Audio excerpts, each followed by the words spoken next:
കർത്താവായ യേശുക്രിസ്തുവിൻ്റെ അതിവിശുദ്ധ നാമം വാഴ്ത്തപ്പെടുമാറാകട്ടെ.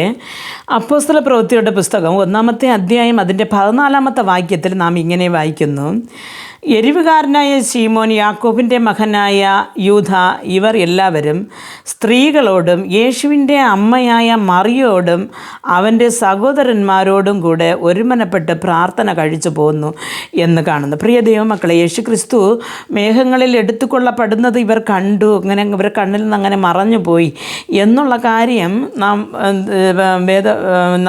കഴിഞ്ഞ ക്ലാസ്സിൽ പഠിച്ചു. പക്ഷേ ഇവരിങ്ങനെ ആകാശത്തിലെ അങ്ങനെ നോക്കിക്കൊണ്ടിരിക്കുമ്പോൾ നാം 10-ാമത്തെ വാക്യത്തിൽ വായിക്കുമ്പോൾ, ആകാശത്തിലേക്ക് ഉറ്റുനോക്കുമ്പോൾ വെള്ള വസ്ത്രം ധരിച്ച 2 പുരുഷന്മാർ അവരുടെ അടുക്കൽ നിന്ന്, ഗലീല പുരുഷന്മാരെ, നിങ്ങൾ ആകാശത്തിലേക്ക് നോക്കി നിൽക്കുന്നത് എന്ത്?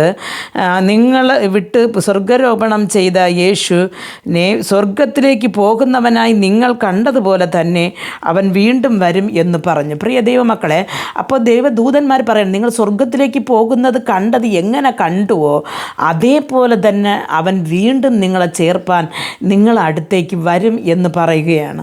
പ്രിയ ദൈവമക്കളെ, അപ്പോൾ യേശുക്രിസ്തു ആ യോഹന്നാൻ 14-ാമത്തെ പറഞ്ഞതും അങ്ങനെയാണ്, ഞാൻ പോകും, പോയാൽ വീണ്ടും ഞാൻ വരും എന്ന്. ഇന്ന് ദൂതന്മാരും സാക്ഷി പറയുകയാണ്, നിങ്ങളെ വിട്ട് സ്വർഗാരോഹണം ചെയ്ത യേശു വീണ്ടും വരും എന്ന്. പ്രിയ ദൈവ പൈതലെ, എന്നിട്ട് അവർക്ക് ശിഷ്യന്മാർ എന്ത് ചെയ്തു എന്ന് വെച്ചാൽ, അവർ യേശുക്രിസ്തു പറഞ്ഞു, നിങ്ങൾ കാത്തിരിപ്പിന്, ഒരു പരിശുദ്ധാത്മാവിന് വേണ്ടി കാത്തിരിക്കുവാൻ പറഞ്ഞു. അപ്പോൾ കാത്തിരിക്കുവാൻ പറഞ്ഞപ്പോൾ നാം താഴോട്ടുള്ള വചനങ്ങൾ 12-ാമത്തെ വാക്യം തൊട്ട് നാം വായിക്കുമ്പോൾ അവിടെ കാണുന്നത്, ശിഷ്യന്മാരും അനേകരും കൂടെ ചേർന്ന് അവർ മാളിക മുഴുവൻ കാത്തിരുന്ന് പ്രാർത്ഥിക്കുവാൻ തുടങ്ങി. അപ്പോഴവിടെ നാം പ്രത്യേകിച്ച് ആ 14-ാമത്തെ വാക്യത്തിൽ നാം വായിച്ച ഒരു വാക്യമുണ്ട്, യേശുവിൻ്റെ അമ്മയായ മറിയയോടും അവൻ്റെ സഹോദരന്മാരോടും കൂടെ ഇരുന്നു എന്ന്. പ്രിയ ദൈവമക്കളെ, അപ്പോൾ മറിയ യേശുക്രിസ്തുവിനെ ജനിപ്പിച്ചു എങ്കിലും യേശുക്രിസ്തുവിന് വീണ്ടും മറിയയ്ക്ക് വീണ്ടും കുഞ്ഞുങ്ങളുണ്ടായി.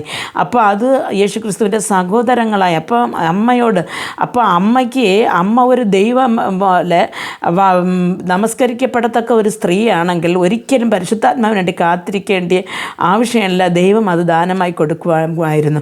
പക്ഷേ ഇവിടെ ശിഷ്യന്മാരോട് ഒത്ത് മറിയയും യേശുക്രിസ്തുവിൻ്റെ അമ്മയായ മറിയയും ഇരുന്നു എന്ന് പറയുന്നു. മറിയ വന്നിട്ട് നാം ബഹുമാനം കൊടുക്കപ്പെടത്തക്ക ഒരു അമ്മയാണ്, ഒരു സ്ത്രീയാണ്. ലോകത്തിൽ അവരെപ്പോലെ വിശുദ്ധത ഉള്ള ഒരു സ്ത്രീ ഇതുവരെ ജനിച്ചിട്ടില്ല, ഇനി ജനിക്കുവാൻ പോകുന്നുമില്ല. അപ്പം നമ്മൾ ബഹുമാനം, അമ്മയുടെ അമ്മ എന്ന് ബഹുമാനം കൊടുക്കണം.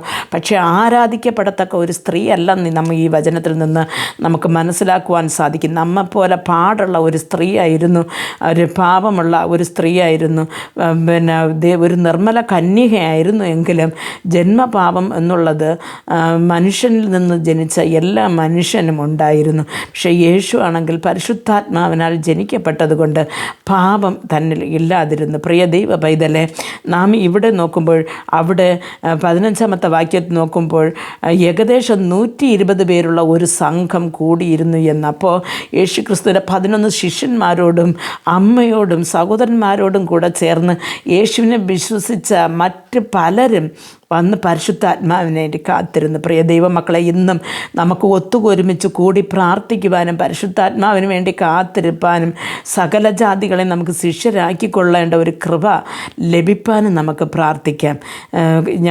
ഞങ്ങൾ അതിവാത്സല്യമേ സ്നേഹിച്ച് വഴി നടത്തുന്ന ആ സ്വർഗസ്ഥ പിതാവേ, അങ്ങയുടെ വരവ് ഏറ്റവും അടുത്തിരിക്കുമ്പോൾ കർത്താവേ, ഞങ്ങൾ ഉദാസീനരായിരിക്കാതെ അങ്ങ് പോയതുപോലെ വീണ്ടും വരുമെന്ന് കർത്താവേ ഞങ്ങൾ അറിഞ്ഞിരിക്കുക കൊണ്ട് കർത്താവേ, ഞങ്ങൾ ദൈവമേ ശിഷ്യന്മാരും യേശുവിൻ്റെ അമ്മയും സഹോദരന്മാരെല്ലാം കൂടി ചേർന്നിരുന്ന് പ്രാർത്ഥിച്ചതുപോലെ നാമും നമ്മുടെ ദേശത്തിന് വേണ്ടി, നമ്മുടെ രാജ്യത്തിന് വേണ്ടി, നമ്മുടെ സഹോദരങ്ങൾക്ക് വേണ്ടി ഞങ്ങൾ ഒരുമിച്ചിരുന്ന് പ്രാർത്ഥിക്കുവാനും കർത്താവെ അങ്ങ് വിട്ടിട്ട് പോയാൽ ദൈവമേ ആ ജോലി ചെയ്യുവാൻ ഉയരത്തിലുള്ള ശക്തി പ്രാപിച്ചുകൊണ്ട് ദൈവമേ ഇപ്പോൾ സകല ജാതികളോട് സുവിശേഷം അറിയിപ്പാനും ഞങ്ങൾക്ക് കൃപ നൽകണമെന്ന് പ്രാർത്ഥിക്കുന്നു.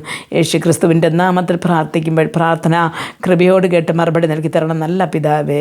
ആമേൻ.